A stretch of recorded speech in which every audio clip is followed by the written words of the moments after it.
бинандаи азиз, имрӯз дар барномаи Нерӯи зан меҳмоне дорем, ки бо озодандешиаш қолабҳои оиндории кӯҳнаро мешиканад ё шикастааст. Ҳар мавзӯе ки ё ин ки дилхоҳ мавзӯе ки ӯ мебардорад, дар фазои маҷоз вокунишҳои зиёдро ба бор меорад. Ва ин нафар имрӯз меҳмони мо ҳастанд. Нигина Бону, хушомадед ба барнома.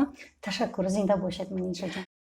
нигина мамаҷонова омӯзгор равоншинос ва нависанда буда 11 феврали соли 1970 дар шаҳри Душанбе ба дунё омадааст. аз соли 2001 то соли 2015 дар созмони байналмилалӣ оид ба муҳоҷират ба ҳайси менеҷери барнома оид ба мубориза бо қочоқи инсон дар Тоҷикистон, Афғонистон ва Украина фаъолият кардааст. нигина мамаҷонова пас аз навиштани қиссаи Нидо, ки дар он қаҳрамони асосӣ бо паси сар кардани ҳама мушкилоти зиндагӣ аз занони қурбонии хушунати хонаводагӣ даъват мекунад, ки хомӯш набошанд, ҳамчун нахустин нависандаи интернети тоҷик шӯҳрат пайдо кард.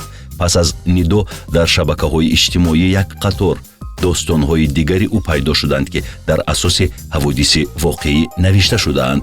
соли 2020 нигина мамаҷонова узви иттифоқи нависандагони Тоҷикистон гардид.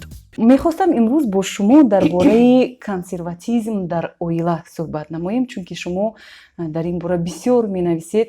оё мешавад бо ин чиз мубориза бурд? ҳар як оила ба худ як қонуну қоидае дорад, ки ба шакли урфу одат омадааст ва асосан гӯем масалан калонсолоне ки мо дорем, момо ё бебӣ ё бобо дар оила дорем, онҳо тарафдори урфу одатанд. чӣ хеле мо мебинем. гуфтанӣ ҳастам, ки лекин урфу одат ин як чизи бисёр муҳим барои ҳар як халқ аст, чунки анъана, урфу одат ин чизе ки яъне чизе ки таҷрибаи хуби асрҳои аср омадааст, ки дар маданияти мо реша гирифтааст. ва бо ҳамин гуфтанӣ ҳастам, ки урфу одат на ҳама вақт он чизи манфӣ аст, ки дар бораи он ман менависам. барои ҳамин гуфтанӣ ҳастам, ки чизое ки дар мақолаҳои худ, дар асарҳои худ ман менависам, ин асосан урфу одатҳое ки ҳозир тамоман онҳо лозим нестанд дар шароите ки мо дорем, чунки замона нав шуда истодааст, дигар шуда истодааст. метавонед мисол биёред, ки кадом урфу одатҳоро дар назар доред? масалан бинед, ки урфу одатҳои тӯй аз ҳамин сар кунем, чунки аз инҷо сар мешад. хоб асосан ба ҳамин чизи муҳиме ки барои зан аст, аз тӯй сар мешад. бубинед ки чӣ қадар бефоида ҳамин хел пул сарфкунию одамхӯронию ин чизҳо аз қадиму айём мондааст. хоб лекин ҳозир ин қадар муҳим нест. ин мебинем, ки аз ин тамоман бахти ҷавонон яъне вобаста нест. шумо чӣ пешниҳод доред? ман пешниҳод дорам, ки беҳтараш ки масалан ба ҷои ҳамин қадар пулу чизи сарф кардан, хуб мешуд, ки ба ҳамин навҷавонон хона гирифта медоданд ё ки кӯмак мекарданд, ки қисми ҳамон хонаро пулашро медоданд, ки ин ҷавонон яъне оилаи худро худашон созанд. аз ҳамон медонед ду кас бе ягон гӯям, ки бе ягон дахолати калонсолон. маро дуруст фаҳмед, ман намегӯям, ки падару модар ё ки дигар лозим нест. не, онҳо бисёр лозим ҳастанд, таҷрибаи онҳо бисёр хуб аст, лекин бояд, ки ҳар чиз медонед як бандар дошта бошад, чунки вақте ки мо ҳамин бандарро мегузарем, бисёр нофаҳмиҳо ба миён меояд. шумо зидди он ҳастед, ки вақте ки ҷавонон хонадор шуданд, келин ба хуштоманд хизмат кунад, бо хуштоманд зиндагӣ кунад. ҳамин чизро дар назар доред? ман рости гап зид ҳастам, ки зан ҳамчун ба зан як муносибате ки барои хизматгор мекунанд, ман зидди он ҳастам. медонед, мо келинро ба хона меорем на бо мақсаде ки вай хизмати маро кунад. масалан ман ҳам писар дорам, як рӯз ман ҳам келиндор мешам, худо хоҳад, вале ман намехоҳам, ки ӯ биёяд дар хонаи ман рӯбучин кунад. ман мехоҳам, ки вай фарзанди маро хушбахт кунад. вай мехоҳам, ки насли хушбахт ба миён орад, ҳардуяшон якдигарашонро дӯст доранд, ҳурмат кунанд. Вақте ки ман чашмҳои дурахшони онҳоро мебинам, ман ҳамчун модар худам хушбахт мешавам. Лекин рӯбу чизе ин чизе ки аст ки мо ҳарду мекунем. Намешавад ки яъне ҳамаи мо зан, мард мо бояд ки тозагирориоя кунем, мо пухтупаз кунем, лекин на ин ки маҷбур мо инро кунем. аслан духтарони моро аз хурдӣ аллакай барои келиншавӣ, хизматкунӣ омода мекунанд. Дуруст. тарбия мекунанд ки гапи хонаро бояд ба кӯча набароред, ҷимшинед, сабр кунед. яъне шумо зидди ҳамин чизҳо ҳастед. медонед то андоза, яъне бо ҳамон саволи якуме ки шумо гуфтед, консерватизм дар тарбия, яъне ин бояд як медонед маҳдудият дошта бошад. Яъне вақте ки мо аз хурдӣ ба духтар мегӯем, ту вақте ки бо падару модар гап мезанӣ, саратро хам кун, ба чашм нигоҳ накун. вақте ки духтар ханда мекунад, мегӯяд ханда кардан хуб нест. хуб барои духтар баланд ханда кардан асосан. хуб ё ки вақте ки падару модар дар назди дастархон менишинанд, суҳбат мекунанд, вақте ки фарзандон назди онҳо нишастанд, яъне ақидаи онҳоро ҳеҷ кас намепурсад аз фарзандон. ва вақте ки фарзанд мехоҳад ақидаи худро гӯяд, онҳо нигоҳ мекунанд, мегӯянд ту ҷимшин, туро ҳеҷ кас напурсидааст. яъне анамин аст, яъне ҳамон чизе ки ман на ин ки зид, лекин набояд ки бошад дар оила, бояд ки медонед ба фикри ман албатта аз ҳамон маврид вақте ки шумо ба кӯдак гуфтед ки туро ҳеҷ кас напурсидааст, агар ман пурсам ту ҷавоб медиҳӣ, ин медонед ба зеҳни ӯ нишиста мемонад. ва дар оянда бисёр дар зиндагии ӯ дахолат мекунад ва бисёр чизҳои манфӣ меорад. яъне инчунин бибинед ки ҳамин таҷриба на фақат дар оила, балки дар мактаб ҳам давом меёбад. вақте ки аз ҷояш яъне чӣ гӯям хонанда мехоҳад ба савол ҷавоб диҳад, муаллим чӣ кор мекунад? Ӯро дастгир намекунад, лекин ту хаб шин, ман туро напурсидам. хоб онҷо ҳам хаб мешинад. вақте ки ба донишкадаи олӣ меравад, онҷо ҳам ҳамин хел. вақте ки ақидаи худро мегӯяд ҳар як масалан студент ё ки донишҷӯ, устод чӣ мегӯяд? ту ҳамон чизе ки дар китоб навиштааст, ту ӯро ба ман бугӯ. ту ақидаи худро ба ман нагӯ. ту кӣ шудӣ ки ақидаи худро ба ман мегӯӣ? яъне боз як чизи дигар. ва вақте ки духтар ба шавҳар мебарояд, яъне мехоҳад ки як чӣ гӯяд, мегӯяд ту хаб шин, туро ҳеҷ кас напурсидааст. яъне ҳамин хел дар давоми зиндагӣ ҳамин хел давом мекунад. яъне ҳар як шахс, лекин ин на фақат манижаҷон ба духтар вобастагӣ дорад. ҳамин хел мо яъне муносибат мекунем ба писарони худ. ва чӣ мешавад дар оянда? на писар, на духтари мо ақидаи худро надорад. яъне мо аз хурдӣ ин ақидаро мекушем, дар зеҳни онҳо мо ӯро паст мезанем. мегӯем ки яъне медонед ҳар як инсон аз ҳамон кӯдакиаш бояд фахр кунад ки вай инсон аст. хуб ва ӯ фахр кунад ки ӯ шахсият аст. ва асосан ин шахсиятро бояд ки дар оила мо парвариш кунем. аз хурдӣ бояд ки ҳар як инсон аз худаш фахр кунад. бубинед ки чӣ қадар мо одамои калон ҳастем, ҳатто ману шумо баъзан аз ақидаи худамон гуфтан шарм мекунем. мегӯем ки оё ман дуруст мегуфта бошам? яке ман ҳозири бигӯям, фардо ба ман каси дигар механдад, яке ман нодуруст гуфтам. яъне аз хурдӣ ки ба мо ин бовариро дар мо куштаанд, мо ба худ бовар надорем. нигина бону, шумо дар навиштаҳоятон аксар вақт мавзӯъҳоеро мебардоред ки дар ҷомеаи мо матраҳ намудани онҳо табу аст гӯем. масалан тарбияи ҷинсии фарзандон.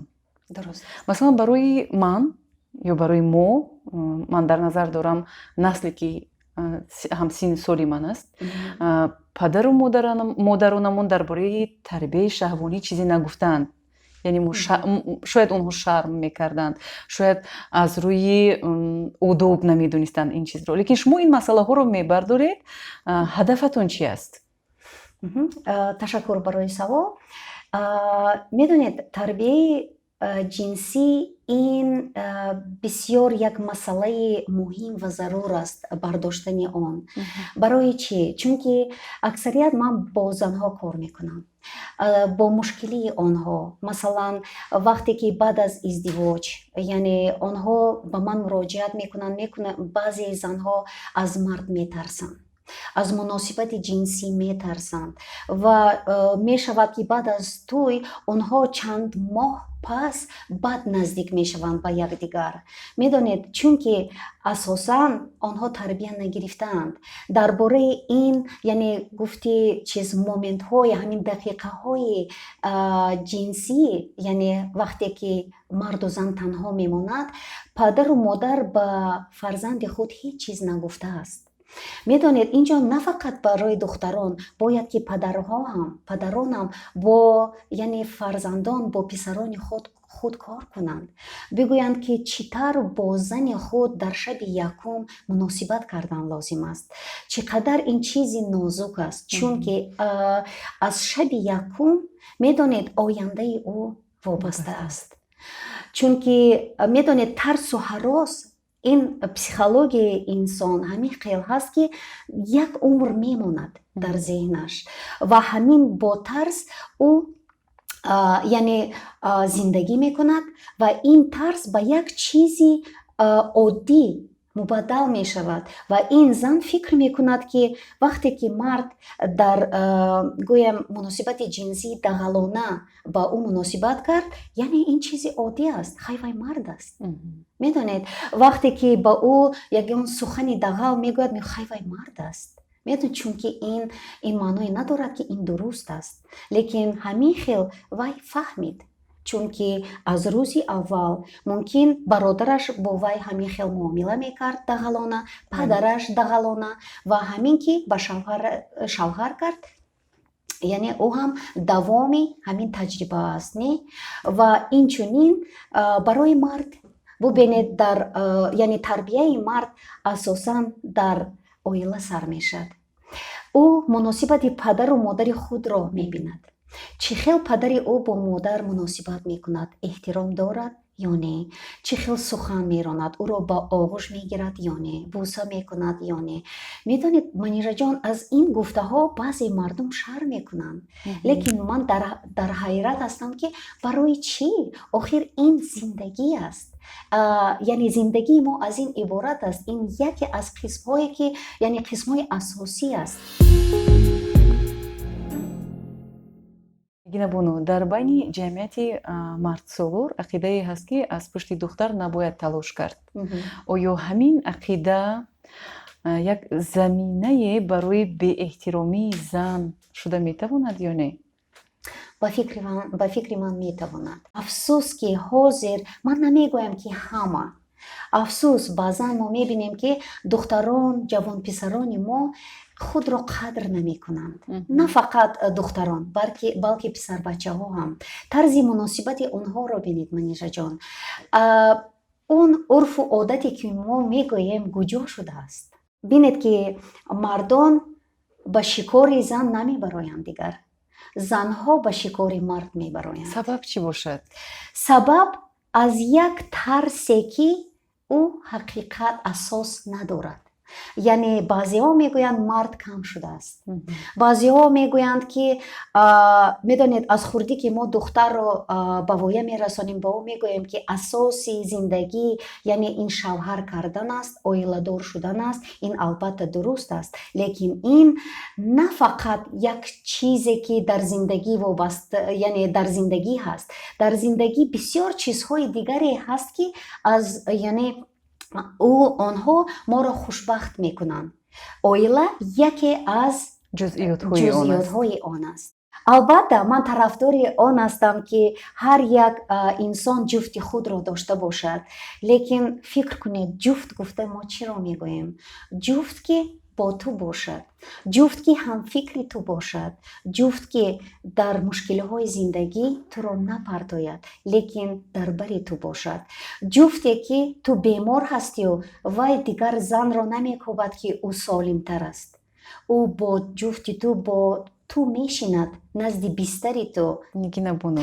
Аз хурдӣ ба мо талқин мекунанд, ки сабр бояд кард.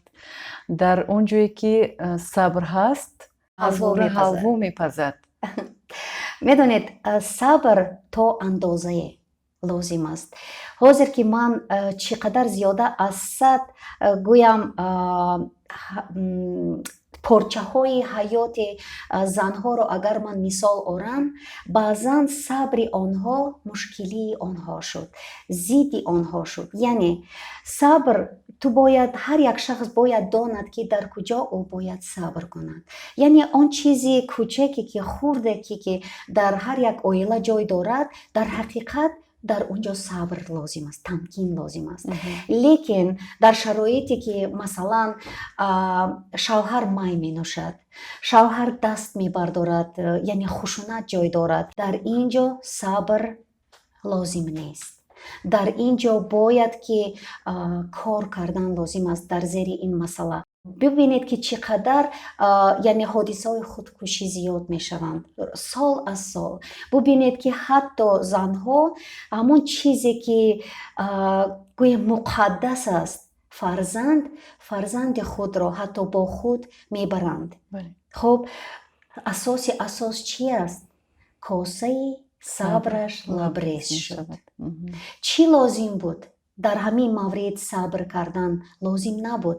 бояд ки аз дарди худ фиғон каш, аз дарди худ нидо кун, ки ҳамин нидои туро касе шунавад, ба ту ёрдам кунад.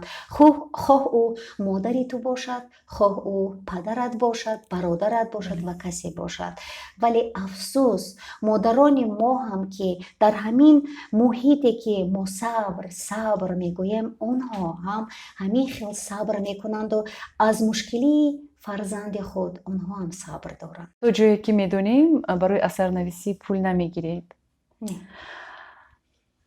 чаро чунин тасмим гирифтед ки ба доди бонувон бирасед? ройгон. дуруст аст. медонед, ройгон як чизи зарур ва муҳимият дорад ва як озодиро ба ман медиҳад. вақте ки ман аз касе пул намегирам, яъне озодии ман дар дасти ман аст. яъне ман чизе ки мехоҳам дар бораи он озод навишта мекунам ва касе ба ман намегӯяд ки дар бораи ин бояд суҳбат кунӣ, дар бораи ин бояд суҳбат накунӣ. барои ҳамин ман инро яъне тарафдори ройгонӣ ҳастам. албатта зиндагӣ дорам, албатта ман ҳам чӣ гӯям инсон ҳастам ки мехӯраму мепӯшам. лекин барои ин ман дигар касбҳое ки дорам ки ман кор мекунам, ҳамчун равоншинос, ҳамчун гӯям омӯзгор. аз рӯи ҳамин ман яъне нони худро меёбам. бале, лекин асарҳое ки ман навишта мекунам барои чӣ? яъне мақсади ман чӣ аст? ӯ тавоною ӯ қудрате ки ҳар як инсон дорад, яъне аз ин чизе зиёд нест. шукр кардан лозим аст ва бояд ки яъне аз ҳар як мушкили худат бояд раҳоӣ ёбӣ ва вақте ки ҳамун раҳоӣ ёфтӣ, ба дигар нафар бояд ки кӯмак кунӣ. ман инро вазифаи худ мешуморам ва назди ман медонед манижаҷон бисёр нафарон меоянд, ҳам занҳое ки ҷудо шуданд, ҳам занҳое ки дуюм зан ҳастанд, якум зан ҳастанд, духтарҳое ки аз модари худ норозӣ ҳастанд. медонед, ва ҳар як дарди онҳоро ман шунавида албатта дилам месӯзад. лекин ба ҳамаи онҳо ман маслиҳат медиҳам ки ба нағзӣ, яъне гуфту шунид кунанд, якдигарро шунаванд. медонед, баъзан мо сухан мекунем, лекин якдигарро намешунавем. инчунин дар оила хушдоман келини худро намешунавад, шавҳар зани худро намешунавад ва зану шавҳар фарзанди худро намешунавад. ҳамаи ин асоси мушкилиҳои мо аст. ақидаи шумо ҳамчун равоншиносе ки тавре гуфтед занҳои зиёдро қабул мекунед, дар бораи зани дуюм будан чи аст? ин як саволи медонед ки доғ аст доғ барои аст. занҳо. доғ аст, чунки медонед аз як тараф ман ҳамчун равоншинос ҳуқуқ надорам касеро баҳо диҳам ё ки ба ӯ гӯям ки ин дуруст аст ё нодуруст аст. ҳамчун зан ман як ақида дорам, ҳамчун равоншинос ман дигар ақида дорам. ҳамчун равоншинос ҳар як нафар яъне медонед ҳуқуқи хушбахт шуданро дорад. лекин ҳамчун зан баъзан ман намефаҳмам ки барои чӣ ин корро мекунанд. хуб, ва бубинед масалан вақте ки ту зан мегирӣ, дуюм зан, албатта ту уҳдадор ҳастӣ, уҳдаҳои зиёдро ба назди худ мегузорӣ ва ту пеш аз ин кор кардан бояд фикр кунӣ ки аз уҳдаи ҳамин дуюм зан мебароӣ ё не.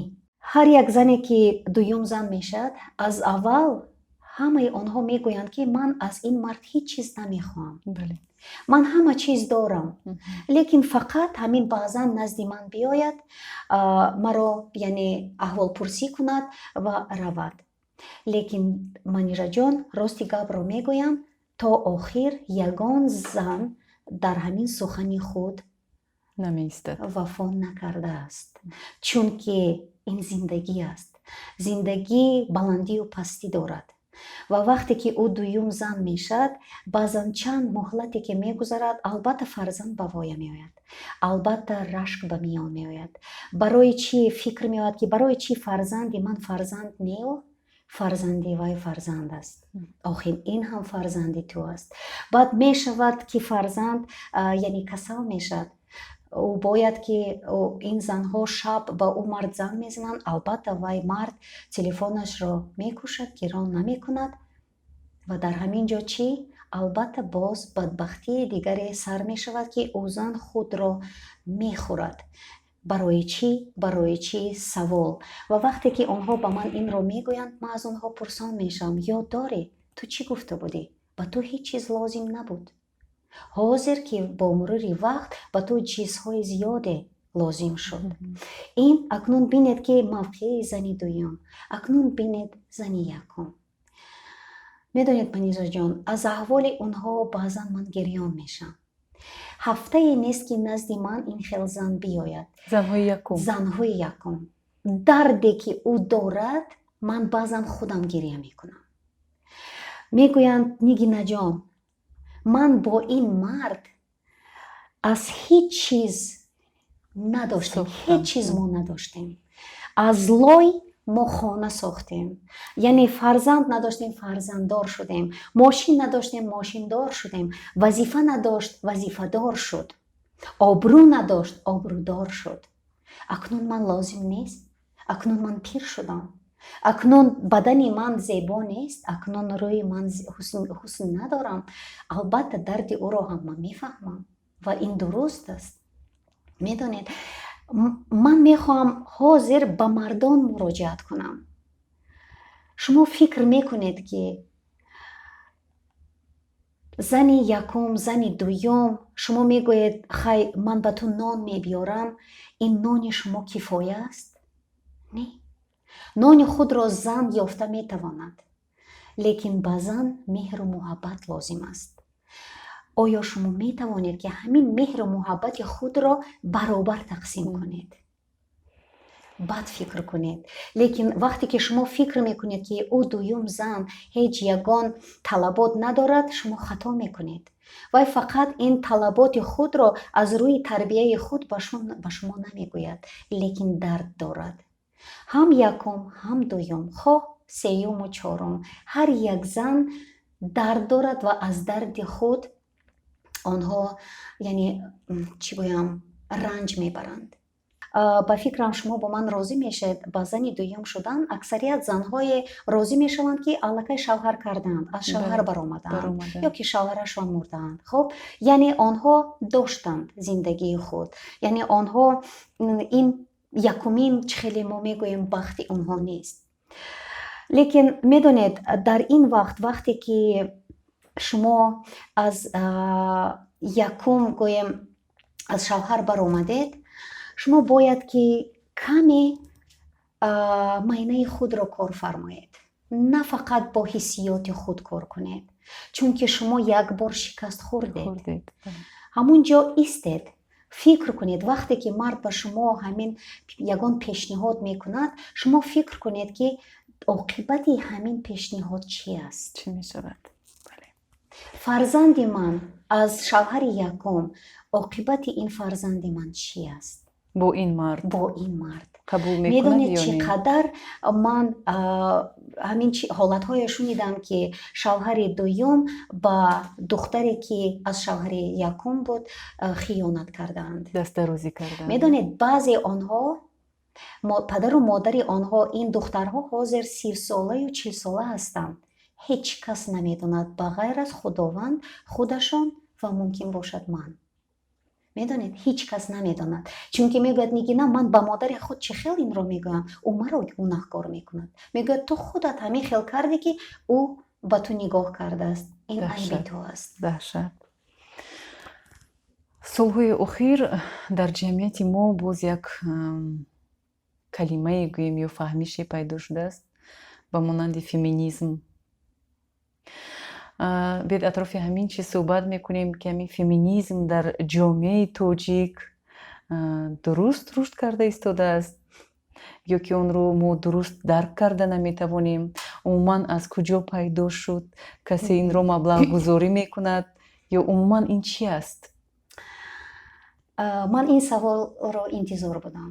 медонед ва бисёрии хонандагони ман, асосан мардон ки маро мехонанд, онҳо ҳисоб мекунанд ки ман феминист ҳастам. ҳозир як чизи аҷоибро ба шумо мегӯям. аз куҷо феминизм пайдо шуд? аз ислом. ислом якумин дине буд ки масъалаи феминизмро ба миён овард. лекин аз кадом тараф?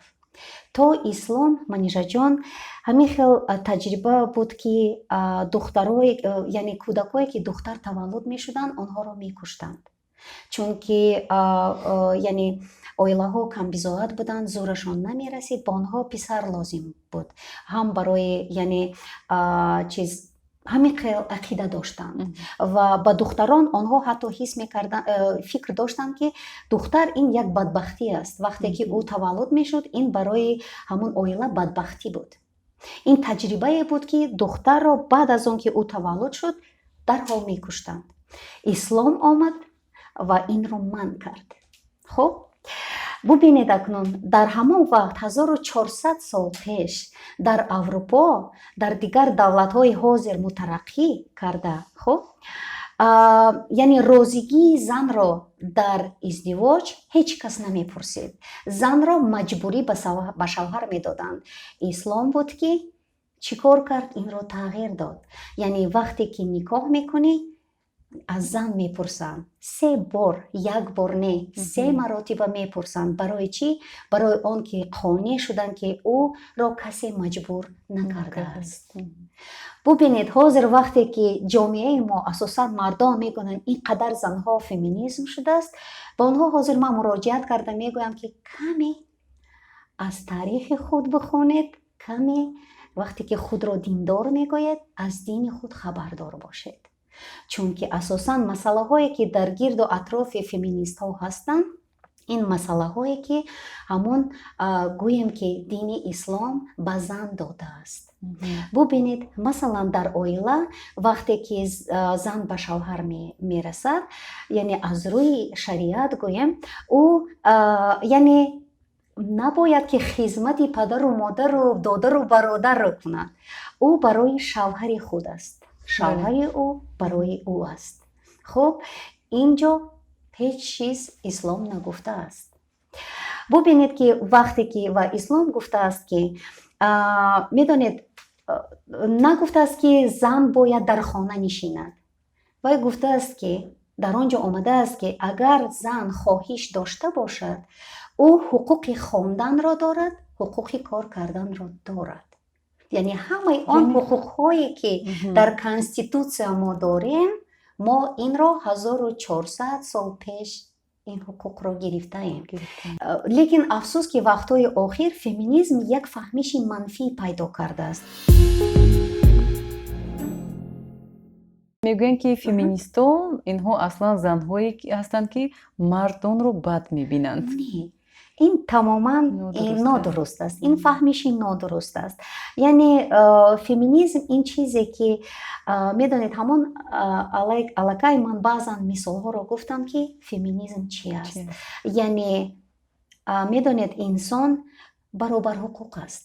ҳам духтар, ҳам писар. ва вақте ки дар оила фарзанд пайдо мешад, ин фарзандони мо онҳо ҳуқуқҳои худро доранд. баробар ҳастанд. фарзандони мо ҳуқуқҳои баробар доранд, лекин дар оилаҳои суннатии мо афзалият ба бачаҳо бисёртар дода мешавад. дуруст? писар обрӯяш баландтар аст. масалан дар хона агар 3 духтару 1 писар бошад, ҳамон хона, ҳамон дару девор ба писар мерос мемонад. яъне аз хурди падару модар аллакай ҳамон духтаронро моли кас, моли мардум ҳисоб мекунанд. бо ҳамин ақидаҳо мешавад мубориза бурд? мешавад ва бояд. медонед ин ҳам як урфу одате ки зидди он ман муборизаи худро мебарам ва мехоҳам ки дигарон ҳам ҳамин кори яъне муборизаи худро инчунин баранд. ҳатто асосан журналистову хабарнигорон бояд ки зери ин масъала бисёртар мо баҳс кунем, чунки ин асос надорад. ин яъне урфу одате ки асос надорад. мумкин аст 50 сол пеш ин асос дошт. медонед ҳеҷ кас намехоҳад аз таърихи худ донад, ҳеҷ кас намехоҳад ки камтар медонед 1-2 аср пештар адабиётро гиранд бихонанд ки ҳамин урфу одат аз куҷо омадааст ва барои чӣ ва чӣ сабаб дошт. дар бораи ин медонед ман мумкин аст даҳҳо мақолаҳо менависам ва то ҳамин рӯз занҳо, асосан занҳо чӣ аст барои ман аҷоиб, онҳо баҳс мекунанд ва баъзи онҳо ҳатто норозӣ ҳастанд. мегӯянд ки духтар набояд ки меросгар бошад. бояд ки меросро писари охирин гирад, чунки ӯ гуфти мардуми мо гӯру чӯби падару модар дар гардани фарзанди хурдӣ аст. лекин бинед ки ҳозир чӣ қадар яъне шароит дигар шудааст. ҳозир ин хел нест. касе ки тавонад аз ҳамин оила ҳамон яъне ӯҳдаро ба худ мегирад, яъне гӯручӯби чӣ хеле мегӯянд падару модари худро. лекин медонед боз аз ҳамон агар дин гӯем, хуб дар ӯ духтар ба мерос ҳуқуқ дорад. медонед, лекин аз тарафи урфу одат яке духтар маводи касб шуд.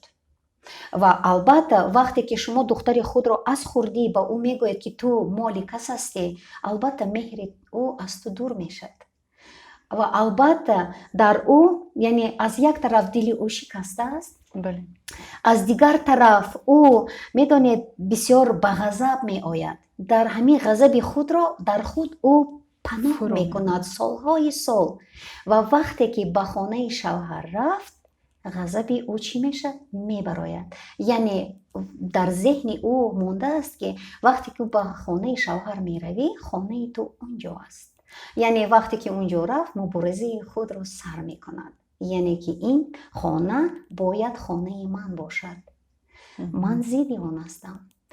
ин хона хонаи падару модар аст, на хонаи фарзандон. медонед вақте ки аз хурдӣ мо ба фарзандон, масалан ба писарои худ мегӯям ки масалан ин хона хонаи ту аст, бо ин ман яъне кӯшиши ӯро аз байн мебарам. яъне фарзанди ман кӯшиш намекунад ки ҳаракат кунад, чизеро ба даст биёрад, хонад, кор кунад, پول کار کند، یعنی خانه خود را خرد، دارای مال و ملک خود شود. نه، او فکر میکند که من خانه دارم، چی در کار؟ همین برای یک نان است، خدا به من همون نان را میدهد. یعنی ببینید که این عرف و عادت به ما زیان میرساند یا که نه. من فکر میکنم زیان است.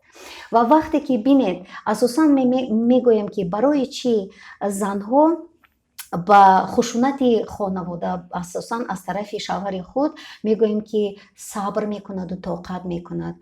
وای صبر نمیکند منیژه جان، وای جای رفتن ندارد. با کجا رود؟ همه آنهایی که وقتی که با من صحبت میکنند میگویند اگر خانه میداشتم من یک دم در آنجا نمی ایستادم. فرزند خودم را می گرفتم و می گریختم، چون که فرزند آنها این خشونت را دیده از خردسالی. فکر کنید آینده او چی میشد؟ او هم کلام میشد، به وایه میرسد، زن میگیرد، زن خود را عیناً همین خیل مناسبت میکند به زن خود. اون چیزی که خودش دیده است. بله. ببینید که اگر همین خدایا فکر میکنی که مردم ما یعنی قصر داشته باشند که یعنی کوزه طلا داشته باشند که گویم که فکری همون بایگری خود باشند. آخر نه، اصلاش یک خانه بوده است. همون خوب نیست که همون چیزی که مالی که ما داریم کم است زیاد است، من برابر مثلا 3 فرزند دارم، برابر به همش تقسیم کنم، اوها خودشون چی مصلحت میخوان میکنن. اگر مثلا پسری من دو دختر دارم، یک پسر، یعنی اگر پسری من گوید که این خانه پدر و مادر است، من نمیخوام او را فروختن، با پسرم من میگویم که بچم این خیل باشد، حقی خواهرت را اپات را ته، خب همین 3 قسم که کردی این خانه از آن تو است. یعنی با حقی که او گرفت او دخترم میتواند زندگی خود را پیش برد، با خود خانه بگیرد یا یک طرف زندگیش را گویم بردارد. درست نی؟ بله بله، میتواند برای یگان خراجات خود صرف کند. بسیار سخنهای زیبا میگویید، ولی چی کنیم که همین گفته ها در عمل واقعا تطبیق گردند. اساس موفقیت زن چی بوده میتواند یا چی شده میتواند؟ اساس موفقیت این نترسی، هراس نکردن، نترسن زنها، چون که اساسا این ترس یک چیزی است که ما حتی او را نامش را نمیدانیم و فقط میدونید یک مثل است، آدما چی میگویند؟ بله. میگویند این مافیا است، چی است، لیکن اون آدما را هیچ کس ندیده است، لیکن از او همه میترسیم، میهراسیم. نترسید، چون که زندگی شما این زندگی شما است. حاضر من با زنها مراجعت میکنم و آدما گویم همه وقت گپ میزنن در همه جهت. خود را دانید، زندگی خود را دانید و از هیچ چیز هراس نکرده پیش خود مقصد گذارید و سوی همون مقصد باید که شما قدم زنید. نگین بانو تشکر برای صحبت.